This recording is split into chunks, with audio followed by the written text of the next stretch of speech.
Now, commercial property owners in the United Kingdom are facing increasing pressure. The bill for third quarter rents is due today, and about £2.5 billion are owed by retail tenants alone, according to the British Property Federation. Shopping mall landlords only got about half the rent owed for the second quarter. Now, government curbs on their ability to force payments mean they may get even less this time around. Joining us now is Sue Munden, European property analyst at Bloomberg Intelligence. Sue, a very good morning to you. So what is the outlook then for rent receipts today for UK shopping centre and other resale landlords? Because those who operate these shops have been protected by government policy in recent months. That's absolutely right. And yes, I think the outlook for today is actually going to be quite minimal, maybe 10 to 20% of what they would normally get in the quarter. And the reason for that is that many of the landlords have put their tenants onto monthly payments, so that brings it down to 33% to start with. And then amongst that, as you said, 50% was quite a good result for quite a lot of the landlords last quarter. So I'm looking at that sort of number.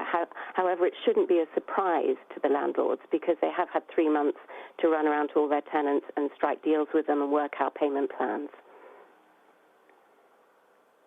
Right, so that's what's been going on behind the scenes, working out those payment plans, getting something that's workable. Given the poor rent receipts then in the second quarter, how much strain are landlords under right now?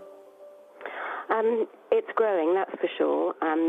So most of the sort of business models are based on being able to cover most of their costs in about half the year. So I've done some sensitivity analysis showing that rents can fall sort of 30 to 40%, their rental income over a year can fall, maybe up to 50% actually over the year without it causing too much strain. However, we've now had 2 quarters of that. And the other problem that they face is that most of their debt has 2 covenants. One's a loan to value, which depends on the valuation of the property, but the second one is an interest cover. And clearly, if the income isn't coming through, those covenants might be tested. So Hammerson is one of the large REITs that has seen its gearing move up a bit, but it's quite is quite liquid. Whereas Into, as we saw yesterday, is facing much more strain.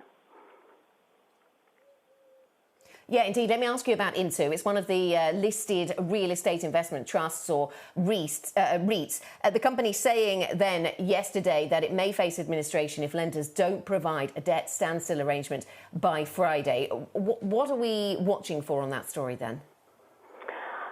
Well, I'm not sure we'll hear too much on Friday because I think they've probably got until close of business. But the reason that they chose that day is because the rent payments come in immediately prior to that, and I think when they put the waiver in place, they were hoping for a bit more to be coming in. It's a standstill arrangement between all their debtors, and the way that Into has structured itself is very complex. They have asset-specific debt, so that each of those individual shopping centres, there are some in small groups as well, but they all have different lenders, and you've got to pull them all together, make them all agree to a similar agreement, and obviously that's been very difficult to orchestrate.